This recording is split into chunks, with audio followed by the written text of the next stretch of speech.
let's go to Greg Martin. Sorry, Greg, you've been on the line for a little bit, mate. Let me repeat again. We scored 71 runs in that session. Take that, mate. Take that. Oh, that's good for you guys. Well done. Do you remember that Bledisloe Cup test where it was 18 all at half time? Yeah. Now it feels like to be a Wallaby supporter, okay? You just get squished by a superior team, but occasionally we give you a little sniff. Oh, was that victory? Nah, we did it again. It's what every brother does to his other brother, just keeps tricking them. That's it. So cop it sweet. No, we got to, mate. I mean, we got to because, and I tell you what, and I will reverse this when we start playing rugby against you. However, having said that, last weekend you were a Hurricanes try away from beating us 2-1 Trans-Tasman in Super Rugby.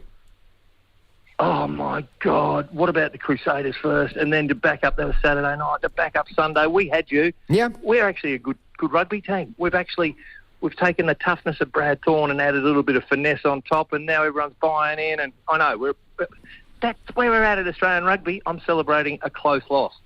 It was so frustrating, but I'll tell you what it's done. It's ignited people in New South Wales and Queensland now talking rugby again. That's all it takes. The key to rugby being successful here is we have to beat you bastards occasionally.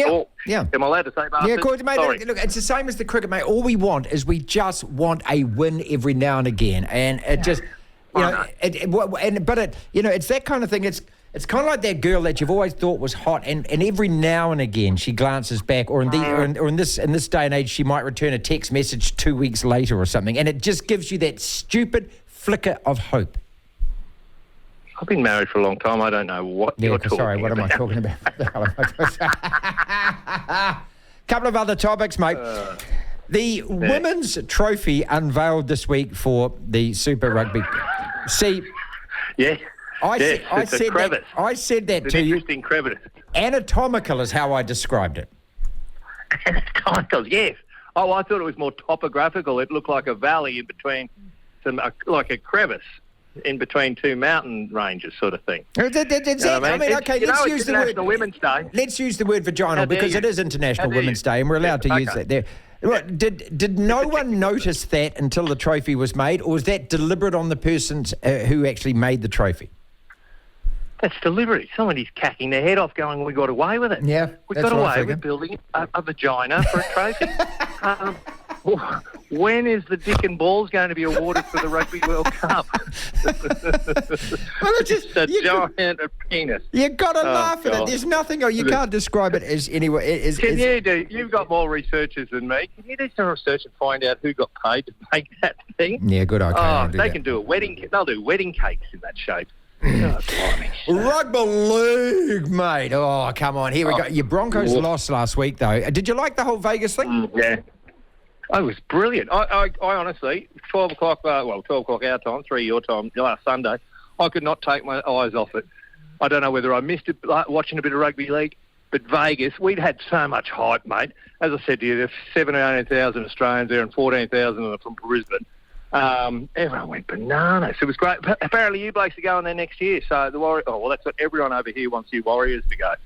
So I don't know whether that's good or bad. And no arrests.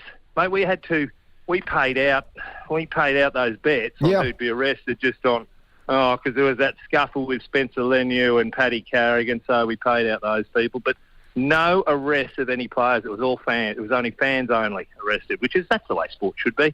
Finally, the message is, isn't the message getting through? Not to Spencer Leniu. Well, you see, I was just going to ask about that. So finally, he actually backtracked and actually admitted what he did. So he called Ezra Mam a monkey. However, Sam Kerr can call a white police officer a white bastard. And the whole of Australia is reacting with empathy and sympathy towards her somehow. How does that work? Well, have you heard of this woke nonsense that's going on these days? It's a funny old thing. I think you deal with them in a separate way. I don't know. All right, let's go to Spencer Leniu. Yes, they've been told time and time again, they've been educated time and time. Well, you can't do this, you've got to do this, you can't do this. But you remember the kid, a lot of rugby league players, they did maths for 12 years at school. Not many of them can add up. So there's always going to be one or two who just didn't listen while they were being told. And now all the legal. It took 4 days for all the lawyers for the Roosters to write out his speech, or maybe they had to teach him how to say it. So he's just an idiot, mate. He's one dumb one who hasn't cottoned on to the world's moved on yet. Sam Kerr, slightly different. She's just a scab. That's all I've come to the conclusion. She could have paid that cabbie $200 or $300 and said, see ya. But no, she wanted to be a scabby Aussie and she wanted to go, I'm not paying that to clean up my spew. You know, it's nothing. I've got most of it on the outside of the cab. You remember those nights? Absolutely, mate. Absolutely. Totally agree. Look, and I thought that the only victim here is the poor cab driver who probably gets that every second bloody night. All she had to do was apologise and say, I'm sorry, I'm a drunken a-hole. I spewed all over your cab. Here's $100. But instead, then she failed the attitude test. When's the last time you didn't do that, mate? Well, look, everyone's done it at some stage. You know, we all scored. We scored three goals in an FA Cup match, and then we go out and have a spew.